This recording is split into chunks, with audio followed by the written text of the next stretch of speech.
It's day 13 of Maker Advent, so what does that mean? Well, it means it's day 7 of the Pi Hut's Maker Advent calendar. We're doing one every other day, so the odd days of this Advent mean we do one of the Pi Hut's Advent calendars. So, black box today. That was a song from the 90s, wasn't it? Right on time.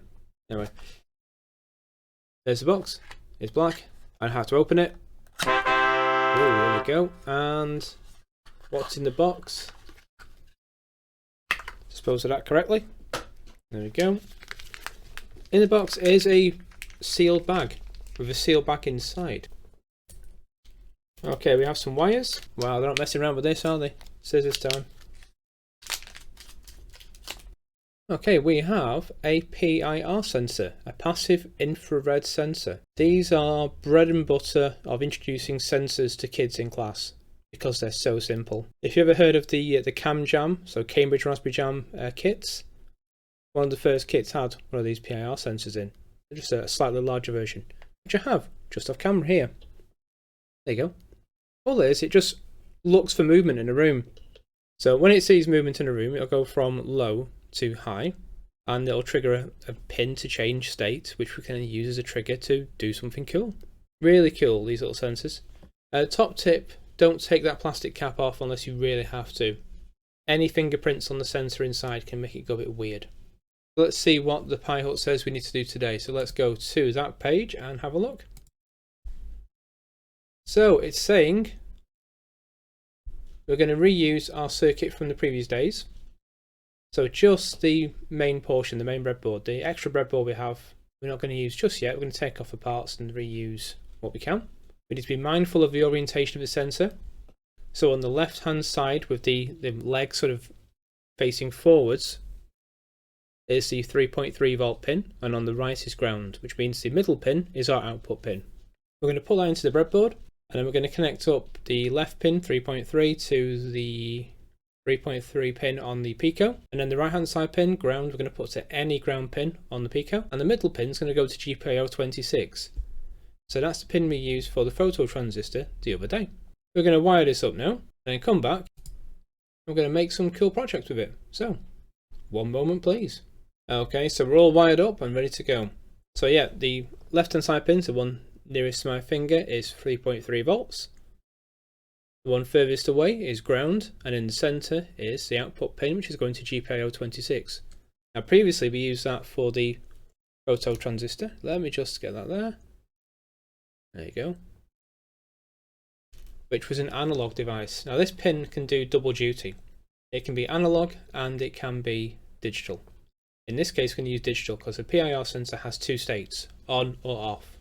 There's nothing in between.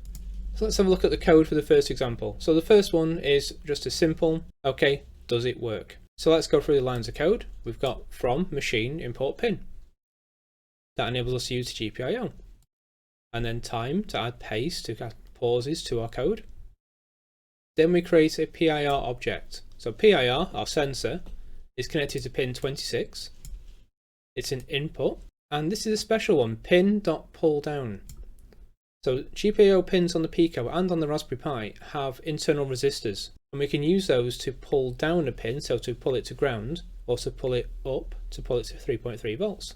In this case, we want the pin state to default to down, so that when it turns on, it's just low. And then I'm going to print a message to the Python shell of print warming up, and then we add a 10-second delay.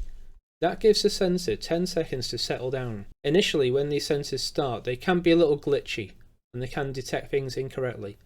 So give it a warm-up time, let it get settled, and then it's ready. And that's literally what the next line is. Sensor ready, it's printed to the shell. While true, do this forever.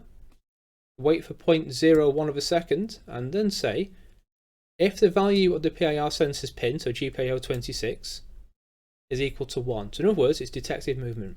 The default state is 0, so pull down, remember that resistor.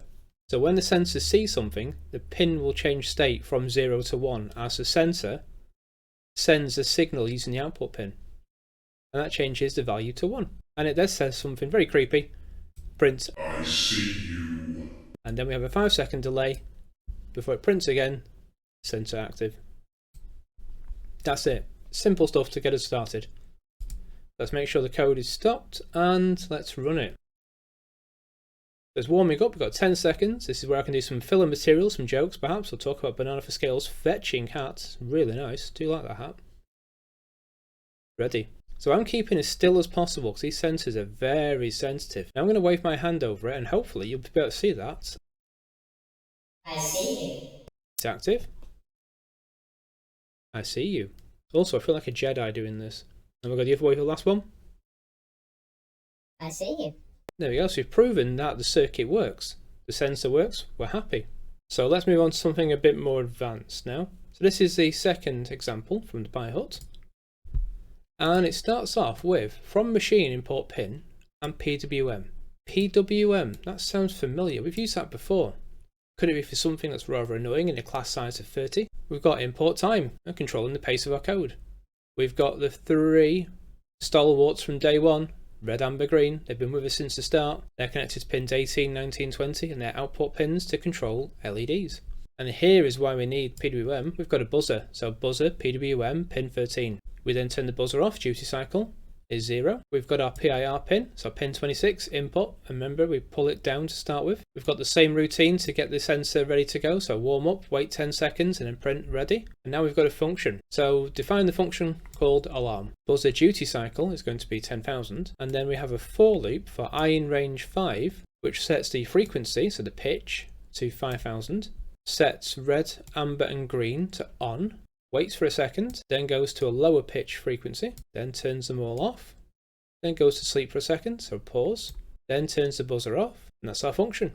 So while true, run forever. Sleep for 0.01 of a second.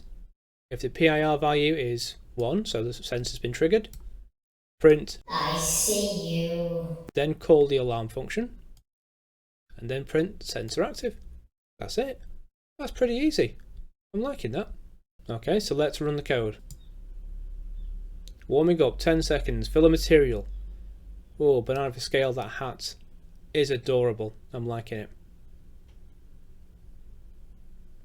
Sensor is ready. I'm keeping very still. Ready?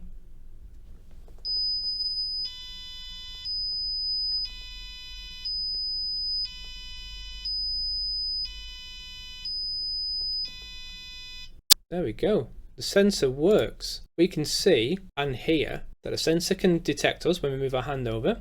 The lights will flash, the buzzer will sound. That's great. We've now got a very primitive alarm. We've got 1,000,001 things to do from the bits and pieces we've got with this kit already, and we're literally just over halfway through. We're on 7 of 12. Almost a Star Trek joke there, isn't it? But yeah, these PIR sensors, great fun. You can get them in this format, so like a little golf ball. Personal favourite is this one. This is an obstacle sensor which we use for robotics. Works on the same principle. It detects movement and it changes pin state. Yeah, so these sensors are really cool to use for like obstacle avoiding robots. Also for short detection. They've only got a certain range. I think it's about 20 to 30 centimetres. And it's focused, it's straight line, rather than these PIR sensors which are just 180 degrees. We've had some fun. We've made a new project. That's all for now. See you later.